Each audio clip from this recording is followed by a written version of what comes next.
j'espère que vous allez bien. Je vous retrouve aujourd'hui pour discuter ensemble des 10 meilleurs produits que j'ai pu tester chez Sephora cette année. Donc si ça vous intéresse, restez dans le coin parce qu'on commence tout de suite. Alors oui, on est en décembre, on arrive à cette période de l'année où on fait un petit peu le bilan. Et comme c'est la tradition sur YouTube depuis maintenant un bon moment, il est venu le temps de vous faire les favoris de l'année. Mais en rassemblant tous mes favoris que j'ai pu accumuler sur l'année 2020, je me suis dit que ça serait pas mal de commencer avec la crème de la crème et de commencer avec les 10 meilleurs produits que j'ai eu l'occasion de tester cette année et qui viennent de chez Sephora. Donc restez branchés pour la vidéo des favoris parce qu'il va y en avoir plusieurs qui vont arriver. Vous le savez aussi qu'il va y avoir ma vidéo où je vais vous classer toutes les palettes qui sont sorties et que j'ai pu tester en 2020. Il y aura une vidéo qui sera dédiée à ça, donc restez branchés pour ça. Mais là en attendant, on va vraiment se concentrer sur les 10 meilleurs achats que j'ai réalisés chez Sephora au cours de cette année 2020. D'ailleurs, juste avant de commencer, je vous incite à faire pareil dans les commentaires et à me dire quels ont été les meilleurs achats que vous avez effectués et qui ont vraiment un petit peu changé votre vie en ce qui concerne le make-up pendant cette année 2020. Moi je vais commencer tout de suite. Alors le premier rachat, donc sachez que ça ne sera pas classé, les classements j'en ai beaucoup fait cette année. Comme je vous disais, il y aura aussi la vidéo de toutes les palettes qui sont sorties et que j'ai testées en 2020 qui vont arriver, donc là je vais me faire une petite pause en termes de classement, je vais me détendre un petit peu et du coup là je vais vous présenter les produits sans aucun ordre particulier, je vais juste les prendre comme ils me viennent sous la main. Alors je vais commencer et le premier produit que je ne regrette absolument pas cette année de m'être procuré chez Sephora. Il s'agit d'une palette, je vais commencer par une palette parce que pourquoi pas. Il s'agit de la palette Pumpkin Spice de chez Too Faced. Cette palette-ci, vous vous en doutiez, j'imagine qu'elle allait se retrouver dans cette vidéo-là, vu que je vous en ai énormément parlé au cours de diverses et variées vidéos favoris que j'ai pu faire ces derniers temps, enfin depuis qu'elle est sortie en tout cas. Cette palette-ci, vous le savez, c'est un favori. Elle fait partie, je trouve, des produits qui se démarquent, elle fait partie des palettes qui, je trouve, se démarquent. Et notamment, ce que je préfère le plus dans cette palette-ci, c'est la diversité de fards mat qu'on retrouve dans cette palette-ci. Alors c'est très surprenant venant de moi, parce que vous le savez peut-être, je suis une personne qui adore les fards lumineux, les fards métallisés, les fards irisés, tout ce que vous voulez. Enfin chez moi, un make-up des yeux, il faut que ça brille. Et du coup c'est assez surprenant que je vous dise que j'adore cette palette-ci, notamment pour les mats. Mais je trouve qu'elle regroupe vraiment un dégradé de couleurs mat parfaite. Cette palette-ci, j'aime m'en servir toute seule et me réaliser un look complet avec, parce qu'on peut se réaliser énormément de looks complets et diversifiés et vraiment différents avec cette palette-ci. Mais j'aime aussi énormément m'en servir avec d'autres palettes qui peut-être peuvent manquer de certaines couleurs mat, qui peuvent même des fois manquer de mat tout court. Et je trouve qu'avec celle-ci, il y a tellement toutes les couleurs parfaites que j'adore appliquer en transition ou en coin externe, etc. Il y a tellement une belle diversité, il y a tellement de choix. On peut se faire des choses un petit peu plus couchées de soleil, on peut se faire des choses beaucoup plus dans les tonalités violettes, on peut aller dans les tonalités prunes, on peut aller dans les tonalités un petit peu plus orangées, dans les tonalités pêche, dans les tonalités vertes. Enfin, on peut vraiment faire énormément de choses avec les mats qui sont contenus dans cette palette-ci. Donc cette palette-là, je l'adore pour la palette elle-même, mais je l'adore aussi parce que c'est une palette que je me retrouve à sortir énormément quand je veux utiliser d'autres palettes qui peuvent manquer de fard mat. Je sors cette palette-ci parce qu'elle a la plupart des tonalités que j'aime voir dans les fards mat. Alors sans compter les deux fards verts qui sont dans cette palette-ci, vous le savez à ce stade, moi et les fards verts, s'il y a des fards verts lumineux, forcément j'adore la palette. Mais voilà, je trouve aussi que ces tonalités de violet à l'intérieur sont vraiment très belles. C'est pas les tonalités que je préfère en général dans le make-up, mais celles-ci je les aime vraiment beaucoup et je me retrouve à les utiliser vraiment très souvent et à adorer les looks faits avec, notamment du fait qu'on peut un peu mélanger ces couleurs froides avec les couleurs, le reste des couleurs chaudes qui sont dans cette palette. Enfin, vraiment cette palette-ci, je ne la regrette absolument pas. Je pense vraiment que c'est la meilleure des 3 gingerbread qui a pu sortir jusqu'à maintenant. Enfin non, c'est peut-être un peu beaucoup de dire ça. Non, les palettes gingerbread c'est quand même 3 sœurs et ça se fait pas de choisir une sœur préférée parmi les 3. On est d'accord, ça se fait pas. Bref, c'est une excellente palette et elle fait partie des 10 produits que je ne regrette absolument pas de m'être procuré chez Sephora cette année. Ensuite, on va passer à un produit pour le teint et c'est un produit que je ne regrette tellement pas de m'être procuré cette année. Il s'agit du highlighter de chez Natasha Denona qui est sorti dans sa collection pour les fêtes en édition limitée. C'est le highlighter I Need a Nude Glow. Donc celui-ci c'est pareil, vous l'avez aussi énormément vu passer dans ma vidéo favori, donc vous savez que c'est un highlighter qui est vraiment d'une excellente qualité et qui a vraiment un très bel effet. Mais si je le place celui-ci en particulier dans cette vidéo là des 10 produits que je ne regrette absolument pas de m'être procuré chez Sephora cette année, c'est notamment parce que pour moi cet highlighter-ci c'est un highlighter qui pourrait remplacer énormément de highlighters de ma collection. Si vous avez vu ma vidéo déclutter de highlighter, vous savez que moi le genre de highlighter que je préfère ce sont les highlighters couleur champagne qui tirent vers le doré, mais vers du doré un petit peu chaud, du doré qui contiendrait une toute petite pointe de pêche qui va le rendre beaucoup plus chaud qu'un doré classique. Et celui-ci c'est exactement ça, donc non non seulement il a la couleur parfaite, mais il a aussi, je trouve, la formulation parfaite, une formulation qui va vraiment se fondre littéralement sur votre peau. C'est vraiment comme si votre peau était radieuse d'elle-même, et ce que j'aime aussi énormément, c'est que c'est un highlighter dont vous pouvez moduler l'intensité. Si vous l'appliquez en légèreté, vous aurez vraiment cet effet peau radieuse, mais de façon naturelle, cet éclat un petit peu naturel de la peau. Si vous venez l'intensifier, vous pouvez vraiment construire l'intensité jusqu'à avoir quelque chose de vraiment hyper miroir, hyper lumineux. De toute façon, on vous remarque à 10 km à la ronde grâce à votre highlighter, donc voilà, celui-ci je l'aime énormément. Tout simplement du fait que grâce à celui-ci, je pourrais me séparer de facilement une dizaine de highlighters, je pense, dans ma collection. Quand vous avez celui-ci, vous avez clairement pas besoin d'en avoir 10 autres. Et ça, quand on commence à avoir des problèmes de place dans ces tiroirs de rangement make-up, ça, c'est un excellent point. Top 10 des meilleurs produits que j'ai pu tester cette année. Ensuite, maintenant, on va passer à un produit pour les yeux et notamment une base de fard à paupières. Il s'agit de la base de chez Hourglass, la Veil Eye Primer, et cette base-ci, depuis que je l'ai testée, j'ai délaissé toutes mes autres bases. Dans toutes les bases à paupières que je peux posséder, bon après je vous l'accorde, j'en possède pas non plus une vingtaine de bases à paupières, mais parmi toutes les autres bases à paupières que je peux posséder, il n'y a que celle-ci et une autre dont je vous parlerai aussi dans mes vidéos favoris qui vont arriver dans les semaines à venir. Mais l'autre, c'est pas un achat que j'ai fait chez Sephora, donc c'est pour ça que je ne vous en parle pas dans cette vidéo aussi, et que dans cette vidéo aussi on va parler plutôt de celle-là. Mais vraiment, celle-ci, c'est tellement une excellente base. C'est la meilleure de toutes celles que j'ai pu tester. Non mais honnêtement, alors cette base-ci, elle est costaud. Sachez que c'est une base qui est costaud, elle fait tenir votre fard à paupières à la perfection. Mais la contrepartie, c'est qu'avant, vous devez accorder quand même un petit peu d'importance à votre routine soin du contour des yeux, parce que sinon, elle peut avoir tendance à vous assécher le contour des yeux si jamais votre peau n'est pas suffisamment hydratée avant. Mais ce que j'aime vraiment avec cette base-ci, c'est qu'elle se fond tellement bien en fait à votre peau.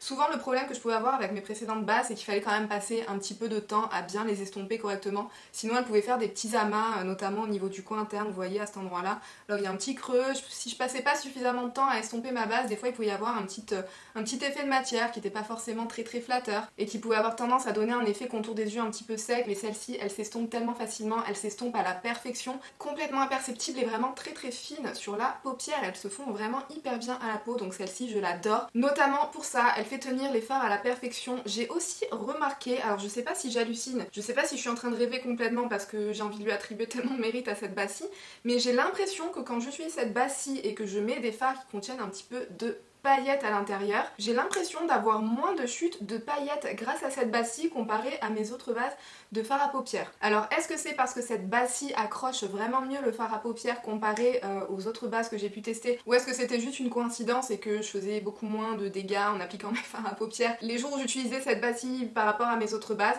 N'hésitez pas à me dire dans les commentaires si vous avez constaté la même chose avec cette base-là, parce que je sais que vous êtes aussi nombreuses à vous l'être procurée.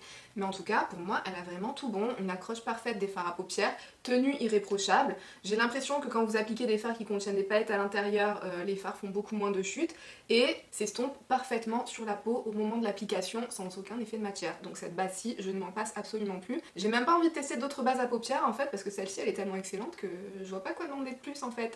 Ensuite, un autre produit pour le teint qui fait partie pour moi des meilleures sorties de l'année 2020 et qui fait partie des meilleurs achats que j'ai pu réaliser en 2020 chez Sephora, c'est le bronzer de Charlotte Tilbury, le Airbrush Bronzer que j'ai moi dans la teinte numéro 3 Tan Doré. Alors celui-ci, je pense qu'il va se retrouver dans la vidéo favori de l'année 2020 de énormément de monde. Il se retrouvera aussi forcément dans ma vidéo favori 2020 qui arrivera un petit peu plus tard, mais le bronzer de Charlotte Tilbury, je pense que j'ai pas besoin d'en dire grand chose parce que ça a été tellement dit et redit que c'est un bronzer avec une formulation vraiment irréprochable. C'est un bronzer très facile à appliquer, qui s'estompe et qui se fond à la peau d'une manière vraiment parfaite, qui vous laisse cet effet un petit peu airbrush, qui vous laisse cet effet un petit peu peau floutée que tous les produits en général poudre de Charlotte Tilbury ont tendance à avoir comme effet sur la peau. Et j'adore la teinte. Comme je vous disais, moi j'ai pris la teinte numéro 03, c'est une teinte qui peut faire un petit peu peur. Si on regarde les swatchs sur le site de Sephora ou sur le site de Charlotte Tilbury, parce que ça a l'air d'être une teinte qui est quand même assez foncée, mais pas du tout.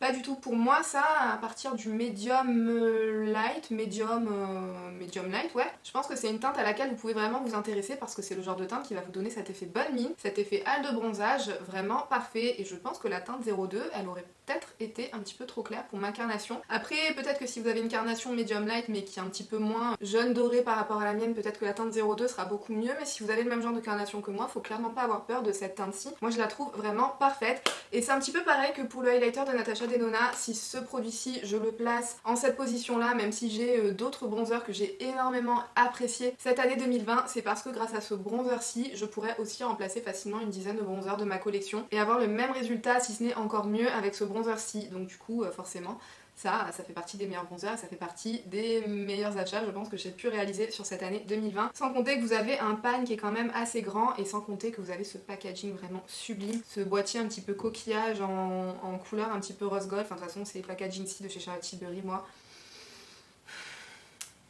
Je reste sans mots à chaque fois, il n'y a rien à dire, je pense que Charlotte Tilbury, c'est une queen en termes de packaging et en termes de produits, ça y a rien à dire. Une autre palette qui fait partie des 10 meilleurs achats que j'ai pu effectuer chez Sephora, même si cette palette-ci je ne l'ai pas achetée chez Sephora, je l'ai prise directement sur le site de Pat McGrath, mais je vous la mets quand même dans cette vidéo aussi parce que maintenant elle est accessible aussi sur le site de Sephora France et que j'avais absolument envie de vous en reparler, même si je vous en reparlerai aussi dans ma vidéo classement des meilleures palettes, enfin classement de toutes les palettes qui sont sorties en 2020. Mais cette palette-ci, forcément, j'étais obligée de vous en reparler. C'est avec cette palette-ci, moi perso, que j'ai découvert la marque Pat McGrath et c'est avec cette palette-ci que je suis en train de devenir progressivement un petit peu accro à la marque de Pat McGrath. Ces farcis, moi je les trouve bluffants, perso je les trouve bluffants. Alors déjà en termes des teintes qu'elles contiennent, je trouve que chacune des teintes qui sont à l'intérieur, même si certaines peuvent avoir l'air d'être assez similaires à des teintes qu'on peut déjà posséder, je pense notamment aux deux teintes qui sont par ici, au champagne qui est par là, au gold qui est par ici, mais en fait quand on les swatch, moi personnellement en tout cas, je trouve que chacune de ces teintes va contenir soit des reflets particuliers, soit des paillettes un petit peu particulières, soit un fini extrêmement lumineux ou un fini duochrome ou un fini... Enfin en fait je trouve que chacune de ces teintes a une particularité qui va faire en sorte que ce n'est pas la même chose que ce qu'on peut déjà posséder dans nos palettes. Alors vous allez me dire qu'après c'est des différences assez minimes sur la paupière et ça bien sûr, ça je suis tout à fait d'accord. Et d'ailleurs je vous l'avais dit dans ma vidéo revue de la palette Celestial Divinity de Pat McGrath, c'est que c'est pas non plus une nécessité parce que vous pouvez sûrement retrouver des looks avec la même vibes que celle-ci dans les palettes qu'on possède déjà, mais par contre si on a envie de tester des fards avec une luminosité beaucoup plus intense que des fards qu'on peut déjà posséder, avec plus de reflets, avec des paillettes qui se comportent beaucoup mieux sur la paupière, celle-ci elle est vraiment excellente. On a beau dire ce qu'on veut et chacun peut penser ce qu'il veut, mais en tout cas moi je trouve personnellement que ces farcis, une fois que je les applique sur la paupière, ils vont garder la même luminosité que ce qu'on peut voir dans le pan, si ce n'est pas même encore plus, parce que des fois il y a des reflets qui se révèlent quand vous l'appliquez sur la paupière alors qu'on les voyait pas forcément dans le pan, mais ce qui me bluffe le plus c'est que vous voyez dans d'autres palettes, il y a certains fards que vous voyez assez lumineux dans le fard, que vous voyez assez lumineux quand vous le swatchez, mais quand vous commencez à les appliquer, vous avez l'impression qu'ils perdent un petit peu en luminosité et des fois vous revenez 1 ou 2 heures après, quand le fard s'est vraiment bien fondu à votre paupière grâce à la chaleur de votre peau, vous regardez dans le miroir et la luminosité, c'est limite si elle s'était pas complètement barrée. Enfin elle s'est pas non plus complètement barrée, mais j'ai avec pas mal d'autres marques, j'ai l'impression qu'au cours de la journée, je vais un petit peu perdre en luminosité avec les fards que je peux appliquer, alors que ceux-ci, ils restent lumineux du moment de l'application au moment du démaquillage de la même façon, et ça, je trouve ça assez impressionnant. Donc je suis bluffée partout dans cette palette-ci, sans compter qu'on a énormément d'options. À chaque fois que je sors cette palette-là, je fais un look différent avec, c'est une palette avec laquelle vous pouvez faire tellement de choses, vous pouvez faire tellement de mélanges différents et improbables avec, qui à chaque fois auront un super rendu sur la paupière, et cette palette-ci, ça rate pas, c'est rare que je fasse un look avec sans qu'on me demande ce que je suis en train de porter comme palette sur mes yeux. Donc celle-ci je suis obligée de la mettre comme mes meilleurs achats de l'année 2020 et j'ai envie de dire encore heureux vu le prix que coûte cette palette-ci, même si je trouve que en termes de quantité-prix et qualité-prix, on est relativement pas si mal pour une marque de luxe. Ensuite, on va continuer avec... avec quoi? Attendez, il faudrait pas que j'oublie des produits non plus. Alors je vais continuer avec un produit pour le teint, il s'agit d'un blush et il s'agit d'un blush de la marque de KVD Vegan Beauty. Il s'agit des Everlasting Blush dans la teinte Poppy et celui-ci, si je vous le mets, c'est notamment par rapport à sa couleur. Cette teinte-ci, c'est vraiment la couleur coquelicot parfait. C'est une teinte qui est entre le rouge, le rose et le orangé. C'est vraiment la meilleure façon de le décrire et je suis dingue de cette teinte-ci. Alors la formulation de ces blushs-ci est aussi vraiment très bonne, c'est des blushs mat mais qui sont très faciles à estomper, qui sont bien pigmentés. D'ailleurs justement avec cette couleur-ci il faut quand même avoir la main légère quand on le prélève dans le pan pour pas se retrouver avec des joues façon clown. Mais alors je suis dingue de cette couleur-ci sur moi, sur une carnation comme la mienne. Quand j'applique du blush, je cherche vraiment quelque chose qui va venir me rehausser le teint et qui va venir me donner cette pointe de bonne mine. Avec un blush un petit peu trop neutre, avec un petit peu trop terne, ça va limite me ternir encore plus le teint, surtout quand j'ai tendance à avoir un make-up un petit peu chargé ou un petit peu trop froid sur les yeux. Celui-ci, il se marie avec n'importe quel make-up que vous pouvez être en train de faire. Vous pouvez avoir un look dans les tons froids, un look dans les tons chauds. Et ce blush-ci, il va super bien se marier avec. Il va juste vous donner la petite pointe de couleur dont on peut avoir besoin, qu'on peut avoir tendance à manquer si vous avez aussi tendance à avoir un teint terne un petit peu comme moi. Ça, c'est parfait et c'est le genre de couleur qu'on a, enfin en tout cas comme moi, je n'ai jamais vraiment beaucoup vu dans d'autres marques, dans d'autres catégories de blush. Et pourtant, je suis accro au blush. Quand je vais dans les magasins, j'ai souvent tendance à m'arrêter devant les blushs et à regarder un petit peu tout l'éventail de teintes qu'on peut nous proposer. Et ce genre de teinte-ci, j'en croise pas souvent. On peut avoir l'impression quand on le regarde comme ça que soit c'est trop rouge ou soit c'est trop orangé, mais comme je vous disais, c'est pile le bon dosage entre le rouge, le orangé et le rosé. Donc vraiment, ça, si je vous le mets dans cette vidéo là, c'est littéralement pour cette teinte Poppy en particulier. Je parle pas nécessairement du produit en lui-même, même si le produit est très bon, mais il faut pas se le cacher, sur le marché de nos jours on peut retrouver beaucoup de très bons blushs, même dans des marques à tout petit prix. Mais celui-ci, pour la teinte, je suis obligée de le mettre dans cette vidéo parce que c'est pareil, je ne pourrais avoir que ce blush-ci et être contente. Enfin non, je serais quand même pas contente parce que j'aime quand même beaucoup les blushs.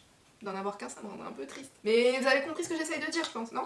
Ensuite, j'ai envie de vous parler d'un pinceau, et c'est le pinceau numéro 146 de chez Zoeva. C'est un pinceau pour l'anti-cerne. Celui-ci, je crois qu'il est sorti cette année, hein, si je vous dis pas de bêtises. Ce pinceau-ci, le 146 en particulier de chez Zoeva, est sorti cette année. Et si je suis obligée de vous le mettre dans cette vidéo-ci, c'est parce que si vous avez vu certaines de mes vidéos Get Ready With Me que j'ai pu faire auparavant ou quoi que ce soit, j'ai toujours eu tendance à vous dire que pour moi, l'anti-cerne, ça s'applique au doigt. Jusqu'au jour où je me suis procuré ce pinceau aussi, j'ai toujours appliqué mon anti-cerne au doigt parce que je trouvais que déjà la forme du doigt était vraiment parfaite pour accéder aux endroits un petit peu au niveau du creux qu'on a là, à ce niveau-là du coin interne. Mais aussi j'ai toujours trouvé qu'au doigt, la matière s'estompait toujours beaucoup mieux qu'avec un pinceau, qu'avec une éponge. C'est peut-être dû à la chaleur dégagée par le doigt. Je sais pas, mais en tout cas j'ai toujours trouvé que l'application de l'anti-cerne était bien meilleure au doigt qu'avec n'importe quel autre pinceau jusqu'à ce que je teste ce pinceau-ci. Il est décrit comme étant fait pour reproduire parfaitement la forme du doigt et reproduire parfaitement l'application de l'anti-cerne au doigt, et je trouve que c'est exactement ça. Avec ce pinceau-ci, on arrive à accéder à tous les endroits, à tout estomper parfaitement. Ce pinceau-ci, ils font tellement bien la matière dans la peau. C'est limite si c'est pas mieux avec ce pinceau-ci qu'avec le doigt. Donc depuis que j'ai ce pinceau-ci, c'est fini. C'est fini, je n'utilise plus mes doigts pour appliquer l'anti-cerne et ce pinceau-ci est absolument génial. Les poils sont vraiment tout doux, donc ça vous irrite pas du tout le dessous de l'œil. Et je le trouve aussi parfait, des fois vous voyez quand vous avez un petit peu de chute de fard à paupières au niveau de votre dessous de l'œil, ce pinceau-ci il est vraiment aussi parfait pour venir balayer les petites chutes de poudre que vous pouvez avoir. Donc ce pince aussi, je l'adore et j'en ai même un backup et c'est sans aucune hésitation dans le top 10 des meilleurs achats que j'ai pu faire sur le site de Sephora. On va passer à des produits pour les lèvres et cette année 2020, clairement les produits pour les lèvres, je pense pas que c'était nécessairement ce qui était le plus à l'honneur. Il y a eu quand même pas mal de sorties produits lèvres, mais honnêtement j'ai pas trouvé qu'il y ait grand chose qui se soit démarqué, à part ce petit kit de chez Too Faced. C'est le petit kit de Melted Matte qui est sorti cette année. C'est le Christmas Nuggles and Melted Kisses. Il me semble, si je vous dis pas de bêtises, il me semble qu'il est encore disponible à l'heure où je vous parle. Je précise juste un petit truc, c'est que moi avant d'appliquer mes rouges à lèvres, peu importe que ce soit un liquide mat ou un rouge à lèvres normal, j'ai toujours un petit résidu de baume à lèvres qui va rester sur mes lèvres, parce que je vais appliquer du baume à lèvres pendant que je fais mon make-up. Ensuite je vais un petit peu tapoter l'excédent avec mon mouchoir et ensuite je vais appliquer mon rouge à lèvres, mais ça peu importe le rouge à lèvres. Donc je n'ai pas les lèvres complètement sèches au moment où je viens les appliquer et je trouve qu'ils ne viennent pas dessécher les lèvres plus que ça pour des rouges à lèvres liquide mat. Les 4 couleurs qui sont à l'intérieur sont vraiment absolument sublimes. Vous avez 2 teintes un petit peu plus épicées qui sont tellement canon là, la caramel apple et la hot toddy. Vous avez ce rouge, c'est un rouge qui contient une petite pointe de rosé à l'intérieur, c'est un rouge un petit peu plus vif, je le trouve vraiment parfait pour les fêtes, je le trouve aussi, je pense qu'il sera parfait pour la saison un petit peu plus printanière ou estivale, enfin vraiment parfait à toute occasion. Ce petit nude là aussi est vraiment très beau, il est très beau à appliquer tout seul, il est très beau à appliquer par-dessus, une petite goutte par-dessus que vous venez mélanger en fait à n'importe laquelle des autres teintes si jamais vous les trouvez un petit peu trop flashy et que vous avez envie d'adoucir un peu la couleur. Donc ce petit set, je l'adore, il est parfait, la tenue est vraiment très bonne et depuis que ce petit kit-ci est sorti, je me sers vraiment très souvent de ces 4 teintes parce que voilà, je les trouve vraiment toutes parfaites, tout autant les unes que les autres et ce kit est vraiment parfait et trop mignon et tout ce que vous voulez, donc ça aussi dans le top 10. Ensuite, je vais vous parler d'une autre palette qui est dans mon top 10 des achats que j'ai pu faire en 2020 et que je ne regrette absolument pas. Il s'agit de la bronze palette de chez Natasha Denona. C'est ma palette parfaite pour tous les jours. Alors oui, elle peut avoir quelques petits défauts. On peut manquer de certaines petites choses à l'intérieur. On peut manquer peut-être de diversité en termes de gradient de couleurs, parce que dans cette palette-ci, on se retrouve majoritairement dans des tonalités autour des couleurs un petit peu médium. On manque un petit peu de fard clair, on manque un petit peu de fard plus foncé. Mais justement, je trouve que cette palette-ci, son plus gros avantage, c'est que vous pouvez sortir cette palette-là, faire n'importe quelle combinaison de fard avec, et vous aurez toujours un résultat magnifique garanti. C'est une palette avec laquelle on n'a pas besoin de réfléchir, c'est une palette parfaite pour tous les jours, parce qu'on n'a pas à se demander si une couleur est un petit peu trop foncée pour le quotidien ou si le look sera forcément réussi ou je ne sais quoi. Non, vous prenez n'importe lesquelles de ces couleurs, vous les associez sur votre paupière et c'est tout, c'est fini. En 5 minutes, vous réalisez un look avec cette palette là et c'est ce que j'adore. À chaque fois que quelqu'un me demande une recommandation de palette dans des tonalités un petit peu chaudes, mais pas nécessairement complètement orangé, qui contient des lumineux, qui est facile pour le quotidien, je recommande tout le temps celle-ci. Alors oui, on peut avoir quelques teintes qui sont quand même un petit peu similaires dans la palette. C'est vrai qu'à l'intérieur, elle nous a donné toutes les tonalités de bronze imaginables en termes de nuances. On aurait peut-être voulu voir quelque chose de différent. On aurait peut-être, enfin moi personnellement, j'aurais beaucoup aimé voir comment elle aurait pu intégrer du vert là-dedans. Parce que le bronze, j'ai pensé à ça récemment en regardant une vidéo, mais c'est vrai que le bronze, quand ça rouille, il y a un petit peu de vert qui apparaît dessus, donc ça aurait été assez sympa de voir ça. Même si dans les fards qui sont un petit peu duochrome, justement, il y a un petit reflet vert à l'intérieur. Je l'adore vraiment, j'aime la color story, j'aime les teintes, j'aime la formulation aussi de ces fards. Je pense que c'est la seule palette qu'elle nous a sortie à ce jour qui contient des fards aussi lumineux. Je vois vraiment la différence entre cette palette-ci et les autres palettes qu'elle a pu nous sortir, même après la sortie de cette palette-là. Ils ont cet effet un petit peu foiled sur la paupière. Ils sont vraiment très lumineux, très métallisés, presque chromés sur votre paupière, mais sans avoir d'effet de matière qui va alourdir la paupière, sans avoir d'effet de matière qui va venir marquer la texture. Vraiment, à l'intérieur de cette palette-ci, il y a tous les fards que j'adore voir chez Natasha Denona. Il y a ces fards mat qui sont indétrônables, je pense, pour moi. Enfin, de toute façon, dans toutes ces palettes, je trouve que les fards mat de chez Natasha Denona, je pense que ça fait partie des meilleurs. Mais dans cette palette-ci aussi, on a une grande majorité de ces fards hyper lumineux, hyper intenses, hyper scintillant, voilà, c'est de la perfection cette palette-ci. Peut-être pas la perfection parce que comme je disais elle peut avoir quand même quelques petits défauts, mais je trouve que ses qualités sont tellement nombreuses et qualitatives. Une qualité qualitative. On note ça sur vos cahiers s'il vous plaît, une qualité qualitative.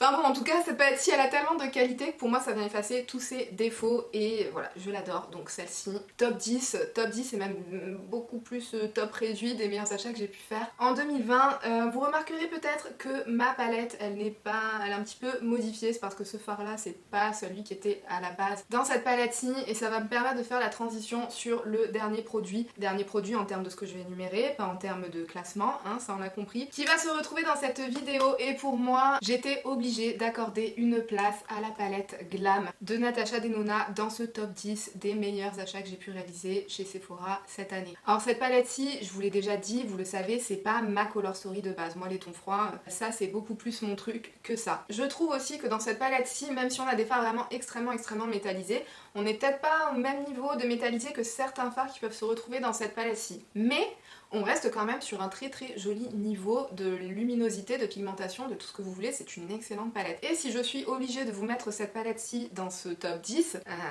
obligée, genre on m'a forcé. Non mais s'il y a une place qui lui revient obligatoirement dans cette liste-là, c'est parce que comme je vous disais, moi les tons froids, ce qui se passe dans cette palette-là, c'est pas ce qui m'attire le plus, mais avec cette palette-ci, c'est une palette qui m'a poussée justement à me réaliser beaucoup plus de make-up dans les tons froids. C'est une palette que j'ai très souvent envie de ressortir pour me réaliser des make-up dans les tons froids, ce qui ne m'arrive en général jamais. Il y avait la palette Sultry de Anastasia Beverly, ce que j'aimais beaucoup pour ça, mais avec cette palette-ci, je la sors beaucoup plus souvent que ce que je pouvais sortir ma Sultry pour me réaliser des make-up dans les tons froids. Celle-ci, je la trouve excellente. Je trouve qu'il y a des teintes à l'intérieur qu'on retrouve, alors comme ça, quand on la regarde, ça paye vraiment pas de mine, hein. Quand on la regarde, on a l'impression que c'est une palette un petit peu ennuyante, que c'est pas la palette qui va nous révolutionner quoi que ce soit, mais c'est pareil, c'est des fards. Je sais pas, la luminosité, la subtilité des couleurs, les reflets qu'il peut y avoir à l'intérieur, c'est vraiment trop beau. Les make-up qu'on réalise avec sont vraiment très beaux. Alors moi, je vous l'ai dit, j'ai fait un petit switch. Comme je vous disais, le fard que j'ai remplacé dans cette palette-ci, c'est un fard mat que j'ai mis à ce niveau-là. Parce que moi, en général, j'aime beaucoup associer des make-up dans les tons froids avec au moins une toute petite pointe de chaleur au niveau très haut, au niveau de la transition, au-dessus du creux de paupière. J'ai besoin de cette petite touche-ci pour que mon make-up ne soit pas trop terne, pour que ça ne vienne pas trop me ternir le teint et pour que ça vienne rajouter un petit peu de dimension en fait au make-up et au look. Après, bon, peut-être que si vous avez le teint plus clair que moi ou comme je vous disais qui contient moins de sous-tons jaunes et dorés, cette palette-ci aussi, à mon avis, pour vous, c'est ce que cette palette-là est pour moi. Et ça, je le comprends tout à fait, je vous dis juste par rapport à moi. Mais je peux pas lui enlever que c'est une palette qui donne vraiment envie de se maquiller avec des tons froids et que c'est une palette qui contient de super belles tonalités de neutre froid. Donc voilà, pour moi, c'est l'un des meilleurs achats que j'ai fait cette année 2020 parce que sans ça, je ne me réaliserais, je pense, jamais de make-up dans les tonalités de froid, tout simplement. Sans parler que faire des looks en combinant ces deux palettes-ci, je vous en ai déjà parlé dans une vidéo favorite très récente, mais mélanger ces deux palettes-là pour réaliser des looks et vous avez un look, mais genre merveille. Une merveille. Voilà les amis, vous avez mon top 10 des meilleurs achats que j'ai pu réaliser chez Sephora cette année. N'hésitez pas à me mettre dans les commentaires quels ont été vos meilleurs achats aussi que vous avez réalisés au cours de cette année. En tout cas, j'espère que cette vidéo vous aura pu vous être utile. Si c'est le cas, pensez à la liker. N'hésitez pas à vous abonner si vous avez envie qu'on se revoie dans encore plus de contenu beauté. D'ailleurs, si ça vous intéresse, n'hésitez pas à cliquer sur l'une des vidéos qui s'affiche à l'écran. Et sur ce, moi je vous fais d'énormes bisous et je vous dis à très bientôt dans une prochaine vidéo. Bye!